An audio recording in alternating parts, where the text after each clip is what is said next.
Teresa, thank you. Thank you all for coming out. And whenever I hear my introduction read, it reminds me of what my mother used to say about me. Jack, if you're so smart, how come you're not rich? And I'm still working on that and trying to figure that one out. Let me just tell you what intrigued me about the case in question, and that is the arrest and trial of George Zimmerman for the shooting death of 17-year-old Trayvon Martin in Sanford, Florida in February 2012. For the first time in the history of American jurisprudence, a state government, that's Florida in this case, the Department of Justice, the White House, the news media, the entertainment industry, and the civil rights movement conspired to put a transparently innocent man in prison for the rest of his life. And as I watched this unfold, I had to ask myself, why? And what I've chosen to do tonight, I'm going to answer four basic questions. The first one is, why did this happen? Second question is, how transparent was George Zimmerman's innocence? The third question is, how did these forces succeed in actually bringing Zimmerman to trial and getting him arrested? And the fourth one is, what was the consequence of trying an innocent man in a county that is demographically representative of the rest of the United States, where he could expect a fair trial? That's unique too. Let me start with the why. Now, to answer this question, I have to go back a few years to 1920 and the arrest of two Italian-American gentlemen, Nicholas Sacco and Bartolomeo Vanzetti. They were arrested for the murder of a payroll clerk, also an Italian-American, in South Braintree, Massachusetts. And they went to trial in 1921. First, Vanzetti for another payroll robbery, which was not lethal. He was sentenced to like 15 years in prison. No one said anything about it. Later that year, Sacco and Vanzetti went to trial in Massachusetts. They had an interpreter. They had due process. No one mentioned their politics. They went through the trial. Both were convicted. They were both transparently guilty. That's 1921. In 1923, while they're actually in 1921, socialist newspaper sent one of its reporters up to take a look at these guys in this case, and he wrote back to his editor back in New York. He said, "Not much here, just a couple wops and a jam." Walked away from it. Then the ACLU, was fledgling organization at the time, picks up the case. They send their attorney, Fred Moore, to Massachusetts. And he realizes right away, if these guys have any chance in the appeal process, they're going to have to politicize the case. And Moore tries, but he has limited success, and he falls out with Sacco, who fires him. In 1924, Sacco and Vanzetti get a break of sort because Lenin dies in the Soviet Union. Stalin takes over. Stalin is more of a realist. He understands we'll never be able to start a revolution, a workers' revolution in the United States. All he can hope to do is to create an image of the United States in the world that is less than what it is now, that it's not a melting pot, that it's a horrible place filled with racists and xenophobes who will put innocent Italians in jail just for nothing, for their politics. So he sets out to do that through the Communist International or the Comintern. They get a hold of the case, and they start doing what the word is agitprop, agitation and propaganda. You agitate and you create propaganda around it. And they started staging worldwide parades all over Europe, South America, North America, free Sacco and Vanzetti. Not only are they ought not be executed, they're not even guilty.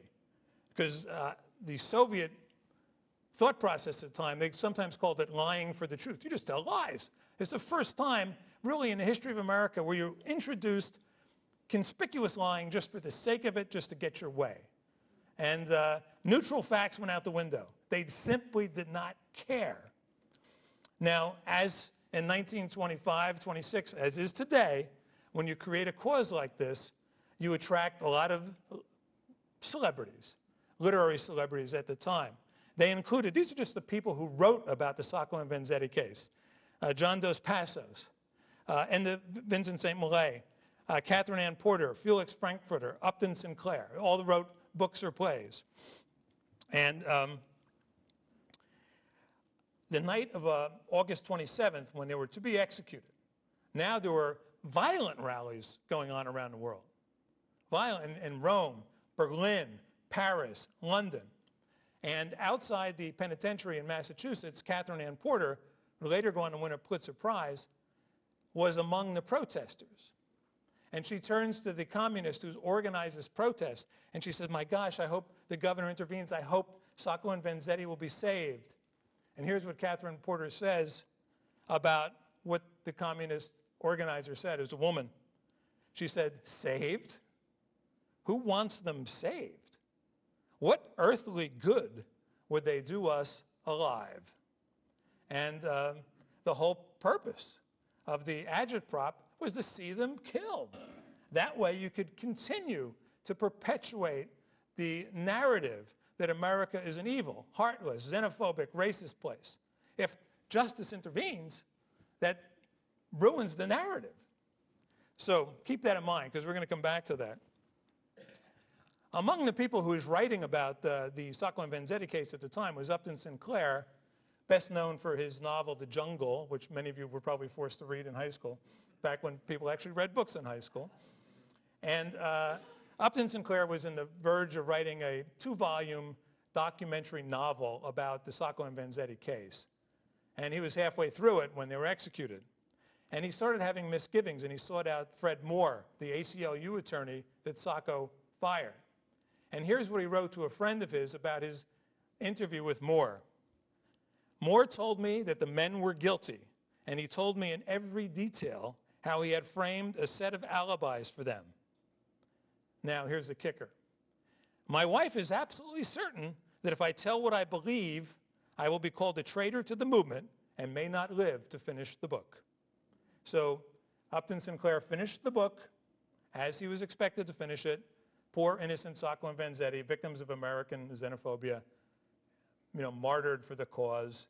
Now there's statues of Sacco and Vanzetti on the campus of University of Syracuse. There's symposiums. They're still innocent. In the progressive mind, Sacco and Vanzetti remain innocent. The letter that Sinclair wrote was only unearthed about 5 years ago, but it hasn't gotten a lot of attention, as you might imagine. Now, this pattern was repeated periodically throughout the 20th century whenever the Soviet Union needed to stir up animosity towards the United States. I'm just going to give you a couple specific cases and take it into the present. In 1953, you had the execution of Julius and Ethel Rosenberg, atomic spies, who were Jewish.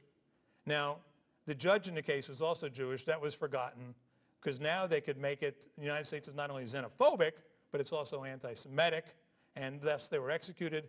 And at first they said they should not be executed. We're against capital punishment. But they extended the narrative to say, no, they were innocent. And today, there's been book after book written about the innocence of the Rosenbergs, just like there's the innocence of Alger Hiss, who is guilty of sin. And every time a Soviet vault opens up, that sin is confirmed and reconfirmed, or the Venona files are decrypted. These guys were totally guilty, transparently guilty. The Soviets knew that. They didn't care. They're lying for the truth.